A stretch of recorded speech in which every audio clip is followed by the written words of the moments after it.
Here, I brought you some blood. No, don't worry. It's from one of our donors. It'll be our secret.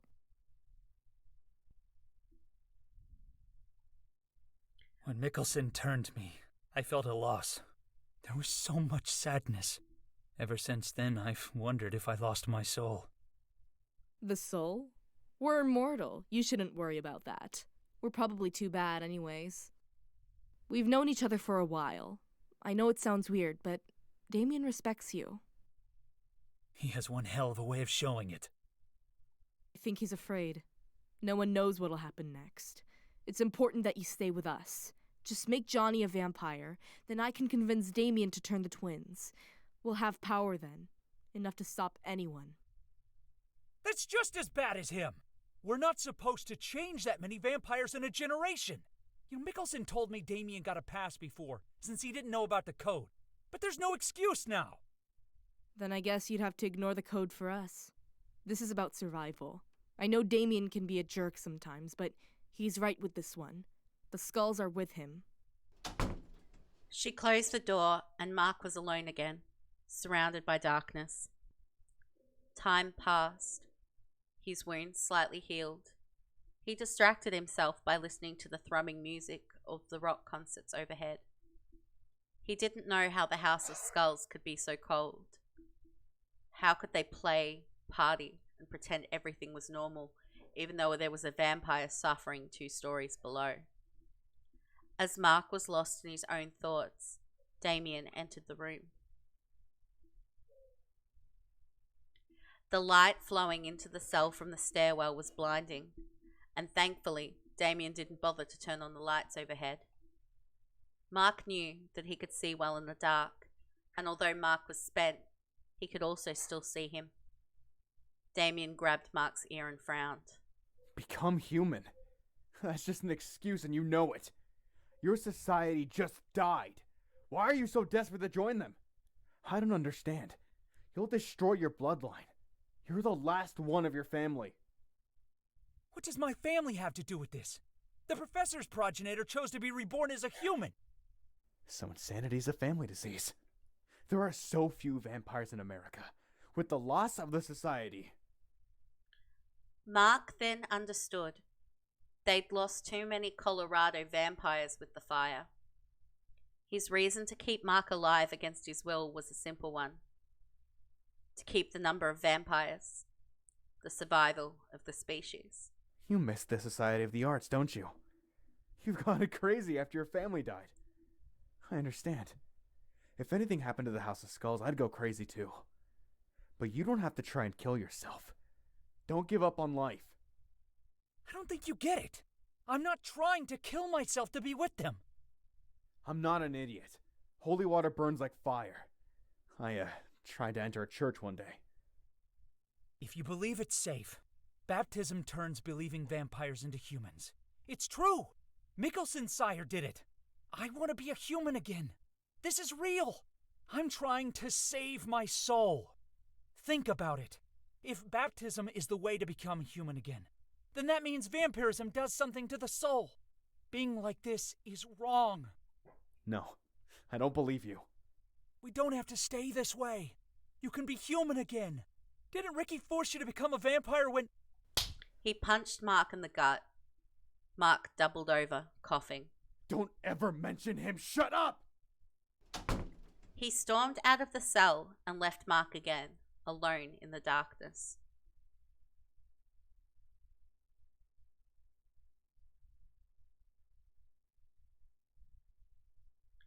Mark wanted to escape or hibernate, to do anything to free himself from the ripping thirst. But he couldn't distract himself. He couldn't feel past his numb arms. Shaking, he'd lost too much blood.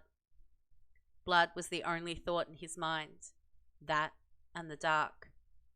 Mark waited, but no one came to check up on him. Daring not to move, Mark remained seated day and night, although he wasn't sure how many days passed.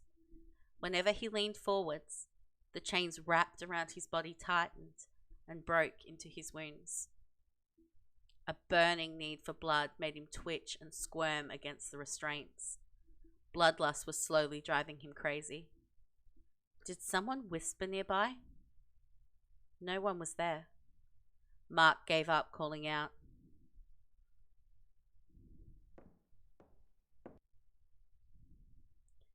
Occasionally, he heard footsteps pause or pass in front of his door. They didn't bother to check on him. Sometimes, he heard the muffled bass from the live band's amplifiers playing on a stage somewhere far above. Was that Charlie and Belmonte's voice up above? Whatever happened to Johnny? Mark received no answers, and Mark waited. Sometimes he thought about the professor. Other times he prayed Johnny would be okay. He needed him to stay alive so they could get out of this place. Mark regretted exposing him to other vampires. If he hadn't, Johnny would have been safe right now. He didn't want him to die. Not yet. They still had a lot of living to do.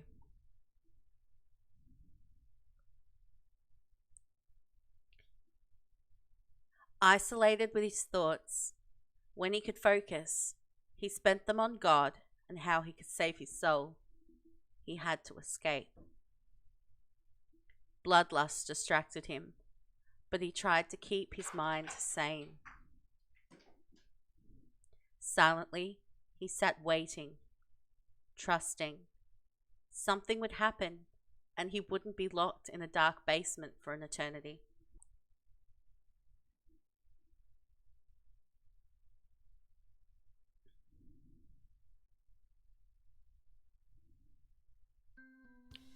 After 3 days, Damien visited. Reeking of cigarette smoke, he was refreshed and healthy, proof that he'd recently drank fresh blood. Vampires were always stronger then. Mark knew he'd be no match, but he could barely put those thoughts together. He was wild-eyed and a bit skittish with every sound. His skin looked pale as a pink-tinted alabaster. It slowly had become translucent from not drinking blood. Mark's greasy hair hung in his face and his clothes stunk. His slashed clothes revealed partially healed wounds from where Damien had repeatedly cut him. The vampire slouched over Mark and lifted up his chain. He was too weak to fight back. The chains fell from Mark's arms. As the heaviness left him, he slouched forwards. Damien caught him. Have you made up your mind? I will become a human. Leave Johnny alone. Wrong answer. I thought that with all the noise you were making, you finally gave up on your stupid ideas to become a human. His face twisted before hitting Mark. Mark felt pathetic, like he was dirt. He didn't want to die with his soul damned. He'd have nothing left. He couldn't protect Johnny, yet alone protect himself.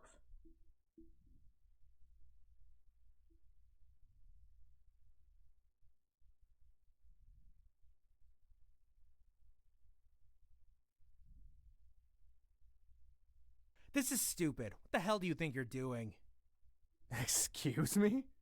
We've been acting like your dogs for years. Now you're wanting Mark to just turn this guy who doesn't even want to be a vampire? What about our years of service? You promised us we'd be like you someday. We're tired of it. Come on, Nate. We're out of here. Let these jokers figure out their own problems. I've paid you, gave you a home. You ungrateful. My brother's right. We've called President Belmonte. He and Charlie will be here any minute. You lost your chance to change his mind.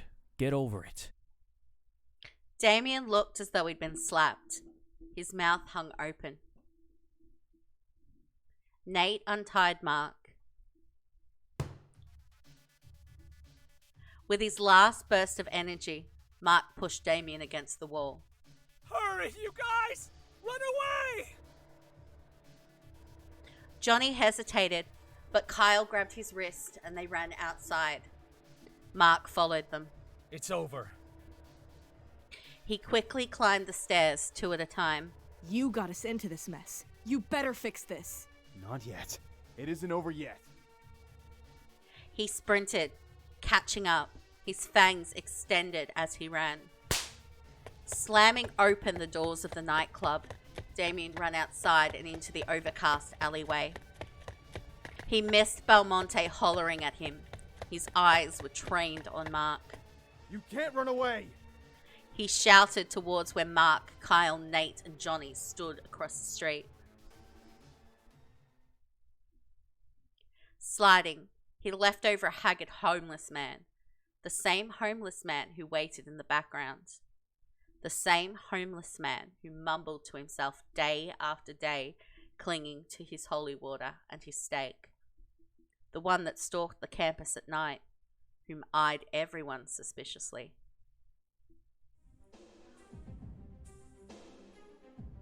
Only when Damien leapt over him with his fangs exposed did the vampire hunter become cognate, alert. A whiplash reflex caught the vampire by surprise. Wait! No! No! He staked Damien. Nate covered Kyle's eyes and they both turned away. A crunching, wet sound followed by shrill screaming erupted. Mark smelled Damien's blood.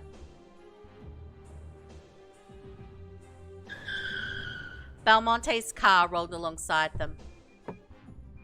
Quickly, Johnny, Mark, Nate, and Kyle climbed inside. Belmonte locked the car's doors. He lied to my face about where you were. Now you understand why I don't like hunters. They are like spiders in the dark. But he was no better with how he treated you. We'll get you both patched up. I'm sorry we weren't there for you sooner. Thanks you two for calling us. We won't forget it. Eventually, Damien's shouts quieted. Shifting into gear, Belmonte drove them away.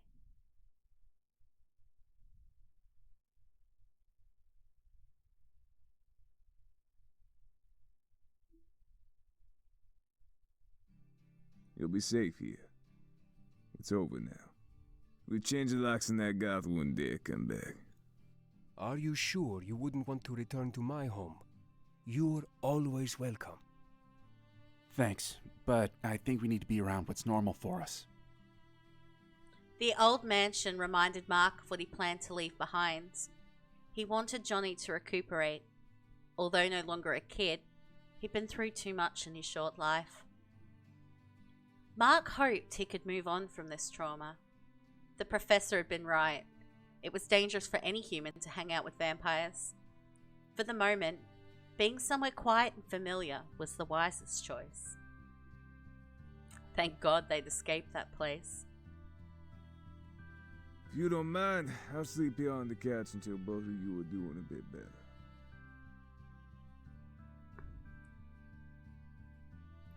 Mark nodded, then glanced at Johnny.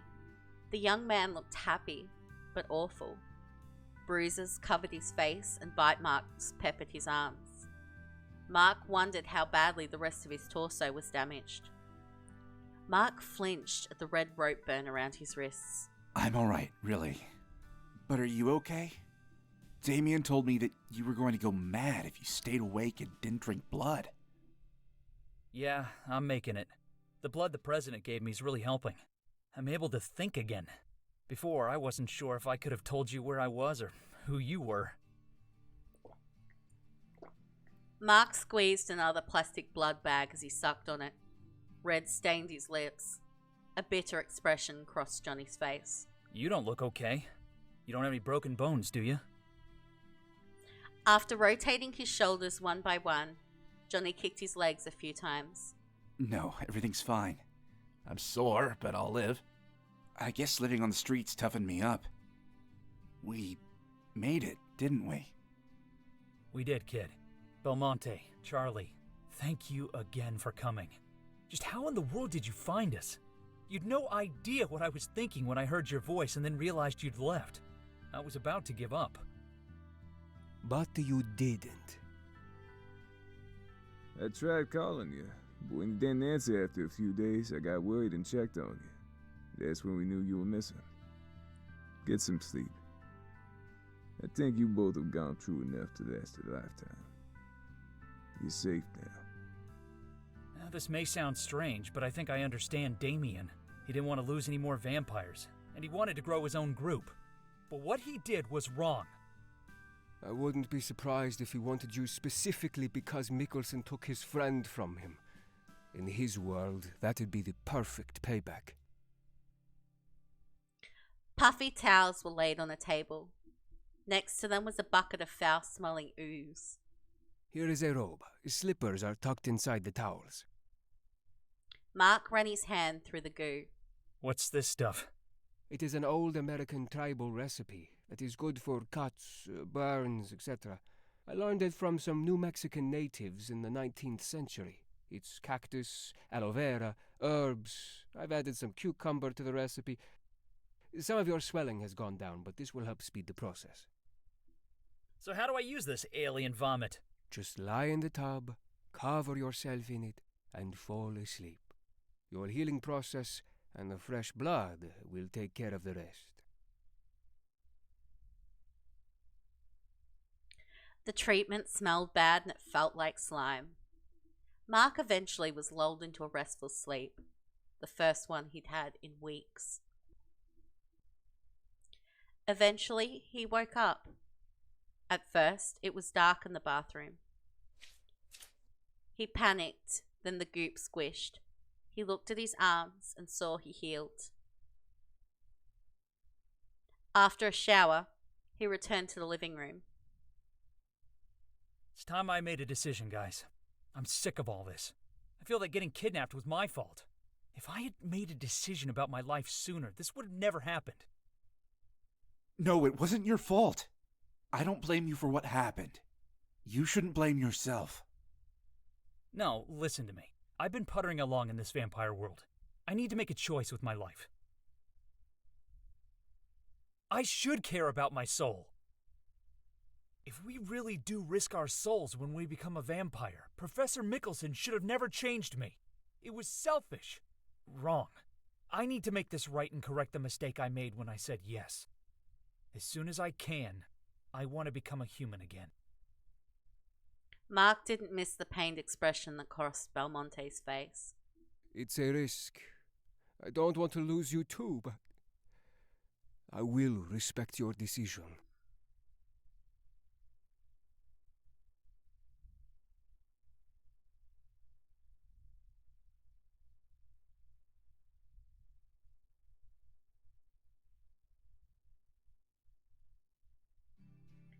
Bounding up St. George's stone stairs, Mark noticed that not much had changed since he went to college. The university had added another wing to his old dormitory, and the old gardener was long retired. Otherwise, everything was the same. Everything but the professor's presence. Mark held back a sigh. He had to look forwards and not backwards. The bell rung, and a flood of students poured into the hallway. Mark hated crowds. The sudden rush of nearby human heartbeats overwhelmed him for a second. It almost made him want to hunt. The sooner he could get over these unnatural feelings, the better. A student suddenly pushed into him, almost knocking Mark over. She uttered a quick apology before rushing away to her class. Finally, Mark reached the language department's building and looked for Brother Luke's classroom. He hadn't seen the religious man in many years.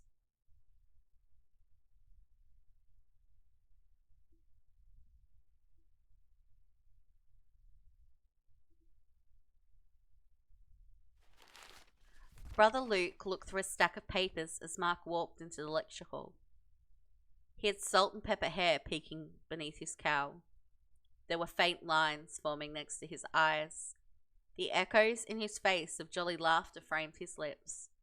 Without looking up from his work, he spoke. If you have something to discuss, my office hours are from 11 to 1 today.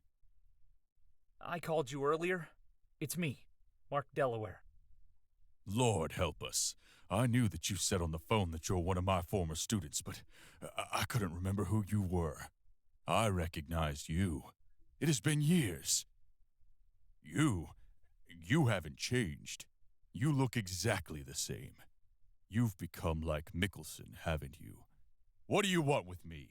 I have no business with that world. Leave! He became agitated as he rose from his desk. Mark was afraid that he would bolt outside any moment. Brother Luke, I don't know if you'll believe me, but I think I've done something very bad. Please, just listen to my story.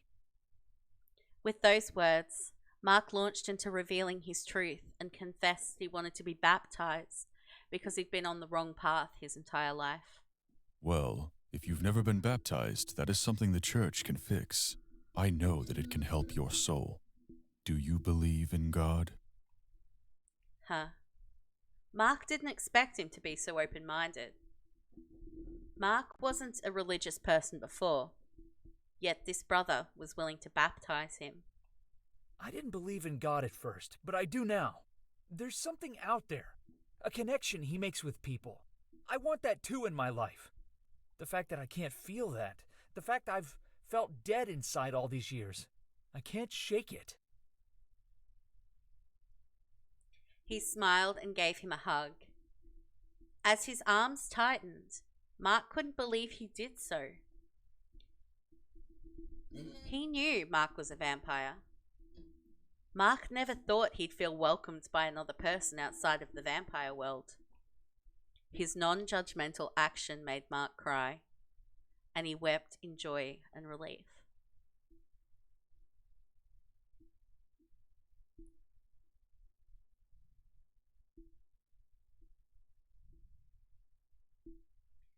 Mark met Brother Luke at the campus monastery. The brother's house had a long stone chapel with wooden pillars that lined the hall until the altar. Dusk spilled into the stained glass windows, flowing multicolored veins of light against their clothes. Charlie and Belmonte declined to come to the ceremony held on sanctified ground.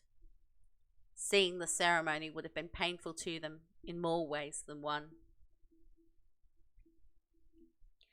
They couldn't enter, but by some unknown grace, Mark was guided to the holy place.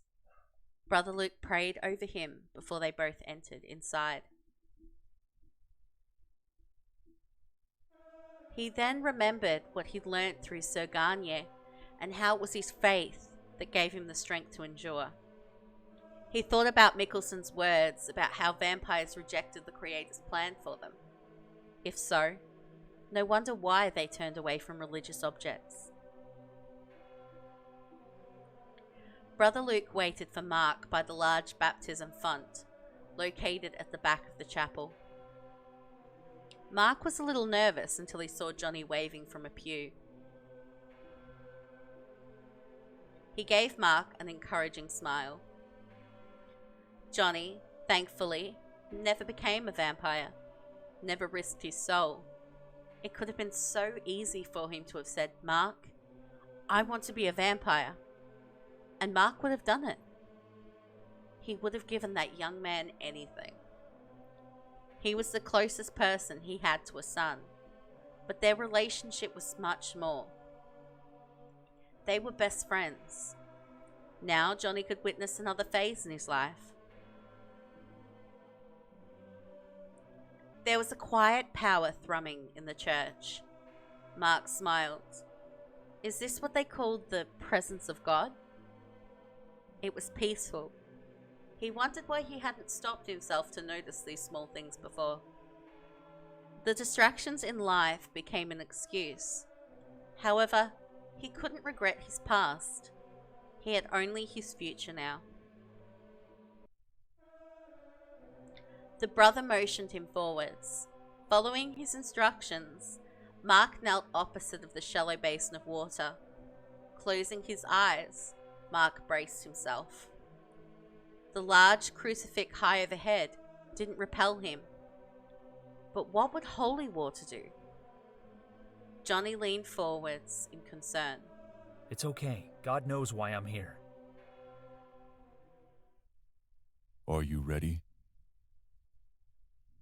I am. he answered, feeling more certain about anything in his life. Unlike the day he swore to the Society of the Arts, this decision had been mulled, reflected, and thought deeply over. Then, Mark Delaware, do you believe in God, the Father Almighty, His Son, our Lord Jesus Christ, and the Holy Spirit? I do. Do you reject Satan and all of his works? I do. Then I baptize you in the name of the Father. The priest lifted a conch filled with water and slowly poured it once over Mark's head. Mark slightly jolted. The water was simply cold and didn't burn him like acid or fire. The Son. He poured the water again, and rivulets gently streamed over his skin. And the Holy Spirit. He finished pouring the blessed liquid. Holy water flowed down Mark's face and dripped into the basin. It didn't burn, didn't repel.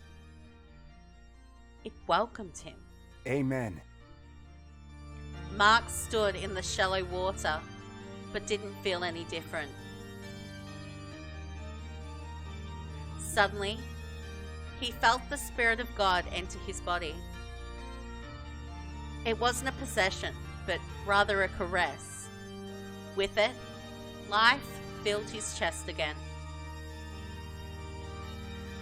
Joy overwhelmed him and he began to cry. He was happier than he'd ever been in his life, happier than he'd been in any of his memories. In contrast to transforming into a vampire, it was not a baptism of fear, sorrow, pain, and loss. It was one of agape love.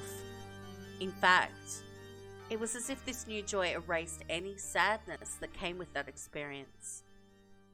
Mark became a new person. It was as if this love became a new part of his being. He felt whole again.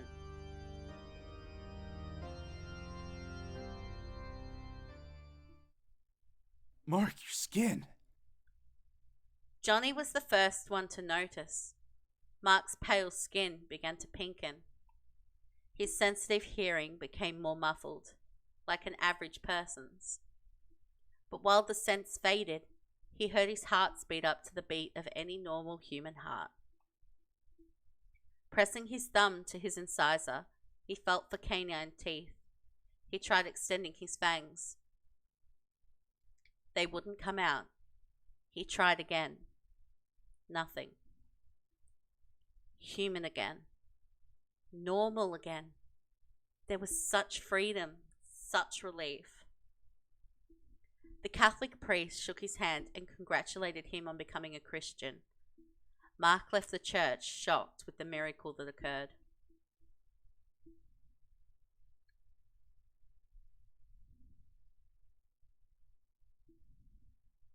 As Mark stepped outside the chapel, Belmonte and Charlie still waited for him. Charlie hugged him. This is from Steve. I know Mickelson would have been happy for you. He was right. Now that he was baptized, he was truly free. His soul was saved. Belmonte stood a little bit aloof and watched the new human with widened eyes. With hesitation, he approached to Mark and touched his skin in awe. Incredibly, Mark's skin wasn't burned from the holy water. There were no burn blotches. It was the same color it was the day Mark had become the Professor's tyro. I'm really happy, you guys. I've never felt this way in all my life. I feel as though a weight has been lifted from me. Wrapping his arms around Mark, he gave him a crushing squeeze. Mark coughed. Human now. No more vampire strength. Right, excuse me. Are both of you sure that you don't want to be baptized too? Sir Garnier and I did it. Charlie gave a toothy grin. Belmonte grimaced. Sir Garnier didn't have all the success with the ladies I have. If I came back an old man, they'd all run away. I live every day of my life, The world will miss this hip guy. Johnny rolled his eyes. No, thank you. I think I'm too set to change my ways. Suddenly, Mark's stomach roared. Let's get him something to eat.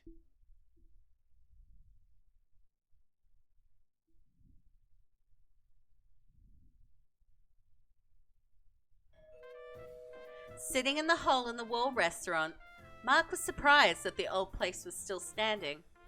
The linoleum floors groaned as they made their way to a booth in the back corner. Belmonte offered to pick up the tab. The two vampires ordered cheap red wine while Johnny and Mark both ordered hamburgers, fries, and malt chocolate shakes. Mark missed the old-fashioned chocolate shakes, topped with whipped cream, cold and delicious. His chocolate shake came with its refill in a metal mixing cup. Mark dipped a french fry into the thick shake before biting its chocolate-covered tip. Belmonte groaned as he watched Mark eat. Of all the things you could have eaten on your first day as a human... I kind of remember the professor saying the same thing to me the first week I turned. Don't eat so fast. You'll get sick. Okay, Mom. I think you should stick with chicken broth for a few days.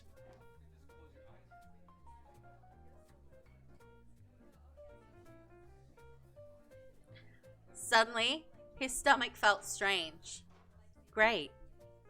Johnny was right. Before he knew it, Mark was in the restroom. Up went his food, and down went his pride. All lost to a chocolate shake. Johnny rubbed his back. Mark only wanted to eat all-American food. No wonder he became sick. For years he'd lived on a liquid diet. No wonder he couldn't stomach the greasy diner food. I think you should stick with chicken broth for a few days.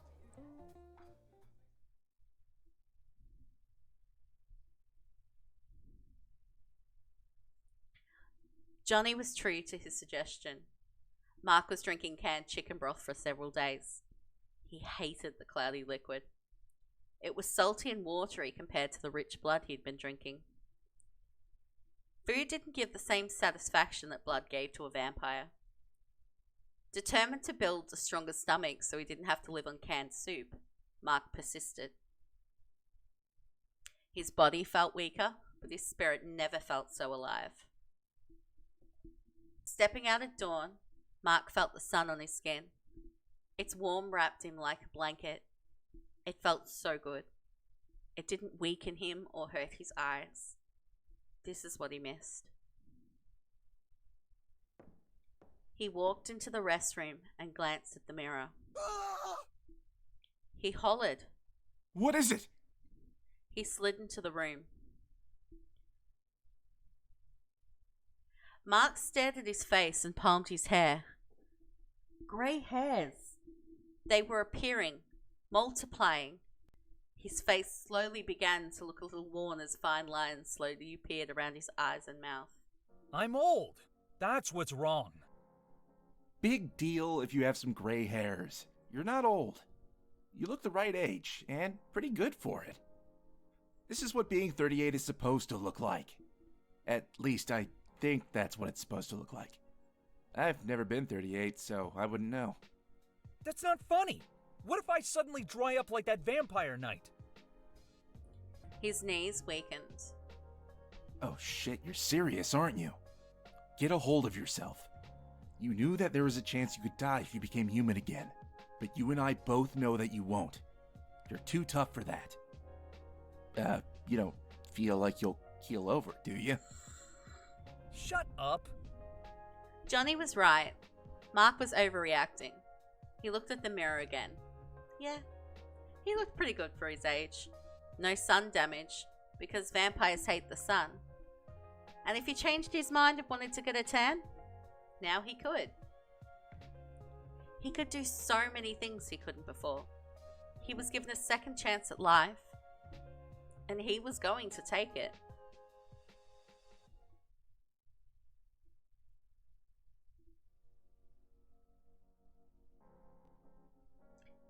Despite becoming human, Mark continued his old job trading art. While not with the Society of the Arts any longer, he still did business with them as well as other vampire groups. The vampire community was shocked at Mark's change and what he shared about the nature of vampirism. You better not share this with the others. What are you gonna do? Bite me? I still have my skills as the Enforcer's apprentice. Don't forget that. I may have walked away from that role and your world, but I'll defend myself when I need to.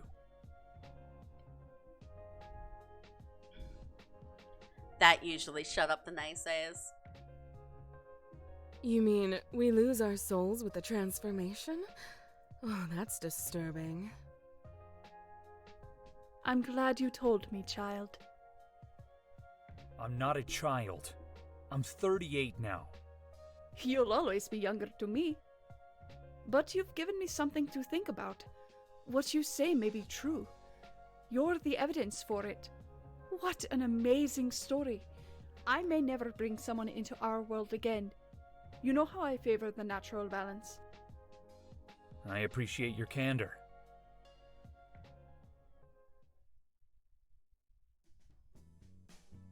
A flashy invitation came into the mail.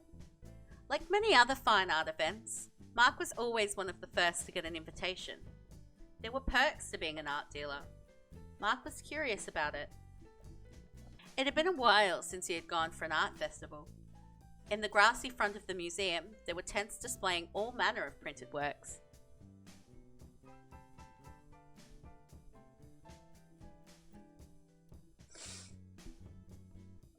However, the main exhibits were inside the museum itself to highlight the local artists. Walking from painting to painting, he noticed the same artist had been showcased multiple times. There was a real talent to them. Many were modern pop, a few were political. The strokes, the impressions. There was something familiar about them. There was a J in the signature. Flaxen hair moved from the corner of his eyes. I see you like my work. Is there one you're interested in? Mark turned to face the speaker. Mark Delaware! How long has it been? I'll never forget how you always caused trouble in old Professor Michelson's class. Mark hugged her. She smelled the same. Clean sunshine and citrus. I never thought I'd see you again. It's been too long. Are all these yours? A proud smile crossed her face. He could tell she was in her element. They sure are. I've reached my dreams. I can paint all day. My little house has a room just for paint splatters and my easel. That's wonderful. What about you? What are you doing? I trade art. Still doing it. Are you with that society group you told me about? What was their name? No longer. I'm independent now. He thought about the inheritance Mickelson left him. He probably should bequeath it to the next enforcer, but he wondered if that would have lined up with Mickelson's wishes. He still had the money, but hadn't the heart to spend part of it yet. He changed the subject. What about you? Any family? Kids? No children. I dated a guy for 3 years, though. The jerk never wanted to get married. But don't worry about that. My job keeps me more than busy.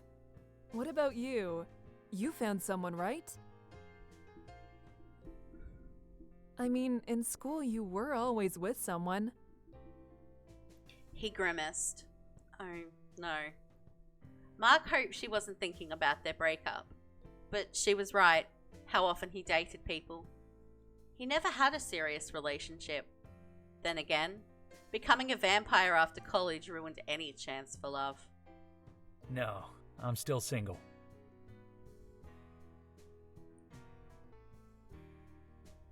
Would you like to go on a date?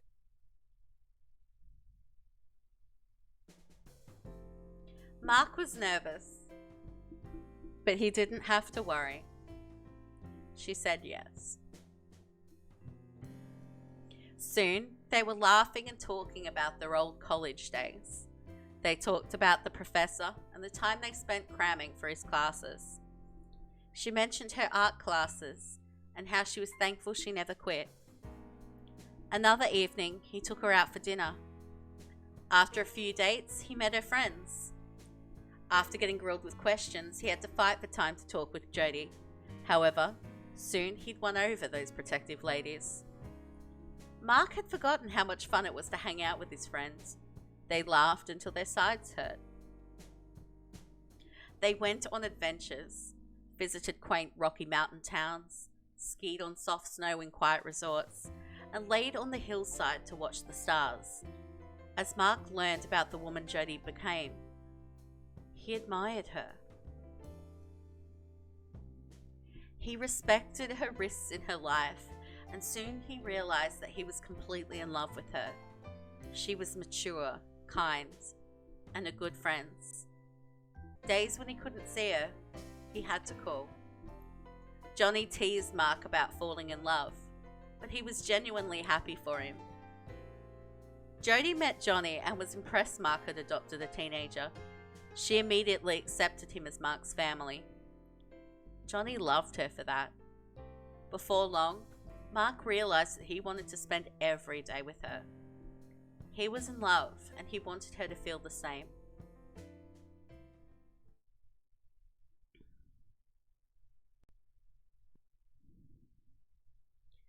Walking together downtown, Johnny shared with Mark about a woman he was dating. Seemed like they were serious. Mark was happy for him. Johnny might get his white picket fence dream after all. Mark stopped walking. There ahead of him was the twins. So it's true. You're human. You look better with some color. Yeah, I know. I tan easily. Feels weird to say that. Don't worry. We'll never tell anyone what you were. You better not. And we're sorry about what we did. To both of you. Yeah, we're sorry. I forgive you. What? Why would you after everything they've done? I do because they're God's creations like me. I do because I care about their souls. Okay. I get it. I'll forgive you guys too. But don't expect us to be friends. Wouldn't dream of it. What's up with you two? I thought the club closed. We've taken over Moonlight Club. We've plans to reopen it as a bistro pub. Move over, goths. Hipsters are in.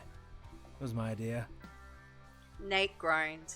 At least I can hide in the back and manage business there. We'll still have live music, but much a smaller setup. Charlie may like that. We're not looking to be vampires anymore. We're doing our own thing now. Starting over. What about Jinzu? They glanced at each other. We don't know. After Damien was staked, she just ran away. I don't think she'll be coming back. There were many other vampire organizations she could join. They were all stricter than the Skulls. And snootier. Mark hoped she'd be okay.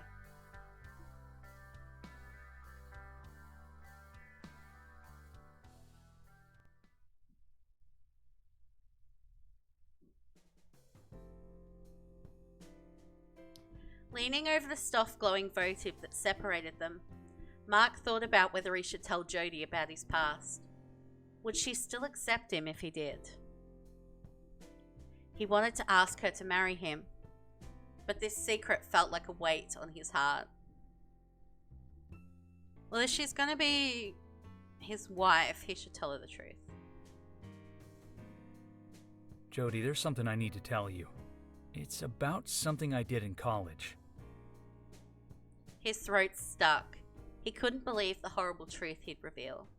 If she learnt about his past, would she run screaming, or worse, would she think Mark was crazy? He didn't want secrets between them. He took in a deep breath. She shook her head, leaned back, and held up her hand, stopping him. I don't want to hear it. I think you deserve to hear it. He argued, determined not to hide the truth. You're probably right, but I don't want to hear it. Issues from the past are just the past. We're here in the present. If it's old news, I'm not interested in it. Let's focus on who we are now and who we'll be. Mark grinned. Okay, that's too bad because I also had some good news from the past that's still true today. But if you don't want to hear it because it's old news... Oh, what's the good news? I've always had a crush on you. I still love you after all these years. That is good news. And I have some good news too. I always had a crush on you too. I love you. They kissed in the back booth for a long time. Their chocolate malt milkshakes melted in their metal mixing cups.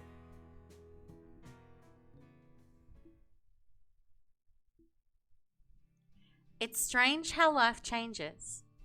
Reflecting on his life, for years, Mark had blindly walked down a dark road. Being a vampire, he'd lost the chance for the joy that most men have.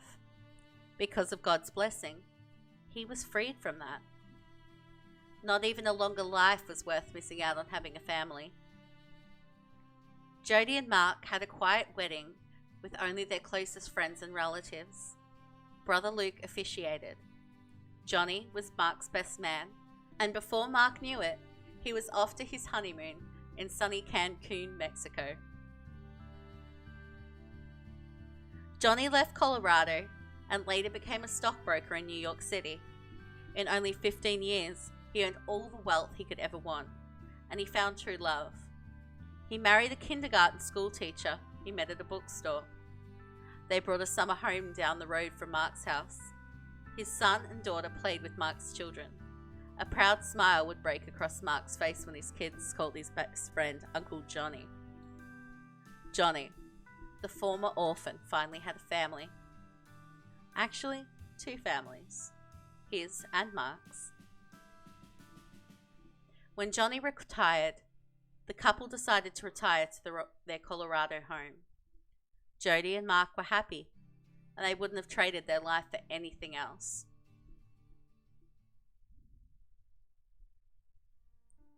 For Mark Delaware, the leaves changed too quickly. Year after year, autumn marked the next cycle, and the cycles came and went as Mark's children grew.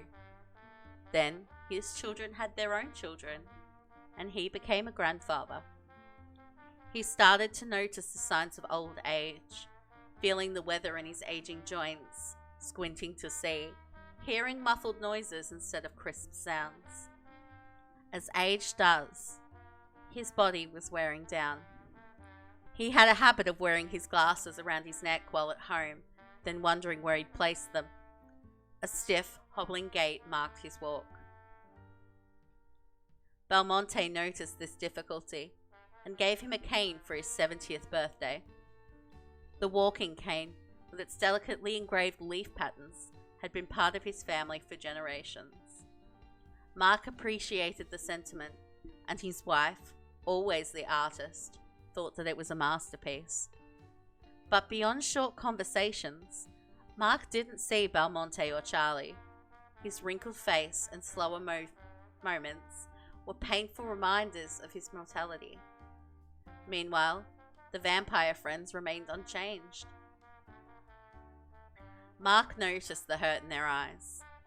They had lost too many friends this century. The linguists managed to move on, build a family. That support was something they could never have. Despite this, Mark knew they were happy for each other. Mark never once regretted his choice. Jody and he were still very much in love. Every day they walked to the park with their Scotty dog. Resting on the bench, they people watched as family and joggers passed. It was one of the small pleasures in life. One day began as any other, and Jody, wanting to window shop, left Mark sitting on the bench as she took their dog with her to a nearby boutique.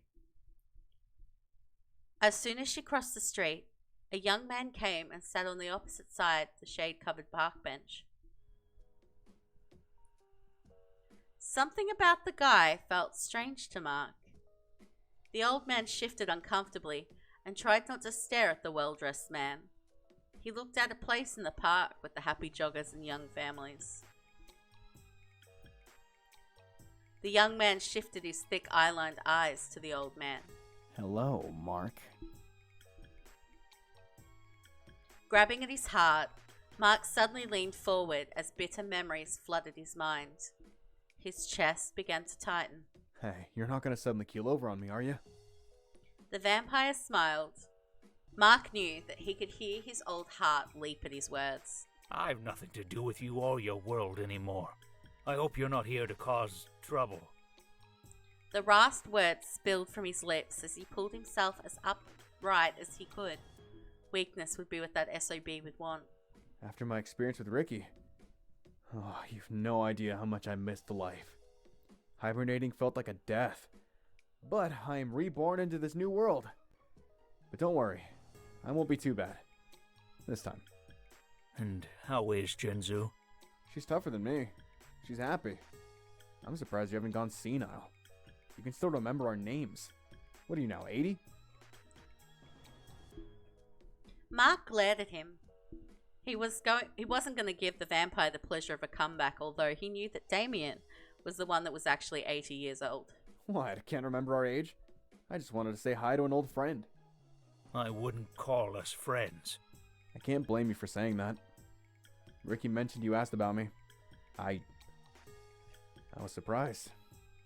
I think that small mercy is what spared me from a worse punishment. But you... I didn't believe it when I heard it. You turned back into a human. How could you waste yourself like that? But here you are, breathing. Just barely. A few years out of the grave.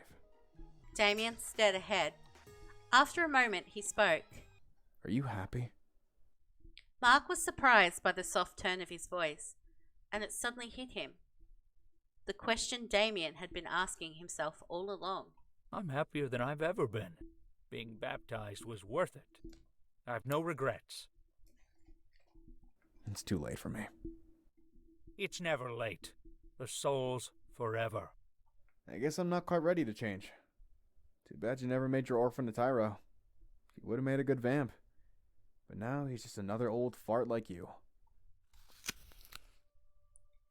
Standing up with speed faster than Mark could dodge, Damien came behind and sank his teeth into Mark's shoulder.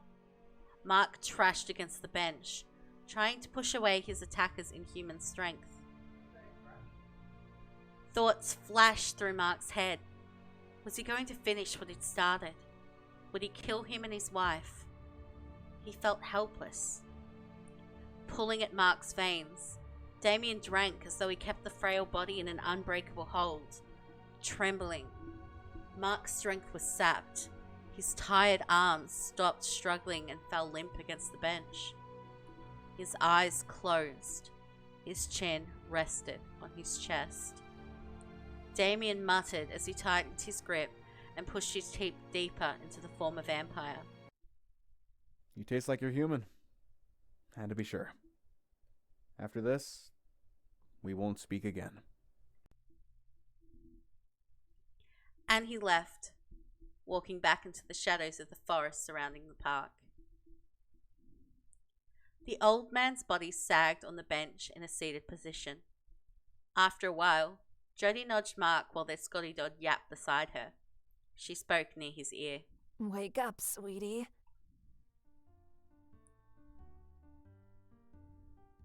Mark struggled, trying to sit up. He stretched his arms over his head, yawned, and shook the nightmare from his mind. He slowly pressed his hand to his shoulder and checked for holes in his flesh. He felt nothing. He became more alert. Well, was I asleep? Are you okay? Sure am. Look at this cute purse I just bought. I bought a matching one for our granddaughter. Another purse. I'll spoil her any time I want to, Mr. Delaware. Who was that young man? Tense, a lump formed in Mark's throat. He forced himself to answer calmly. Oh, just some guy I knew. But I hadn't seen him in years. Are you happy? Always. Me too, Jody. Me too. I hope that young guy finds happiness, even if it takes him 100 years. From the park bench, Mark saw Damien stare at them from beneath the distant canopy of trees. Mark knew he overheard them. With a smile, Damien waved at the couple, then walked further into the shadows, away from the sun.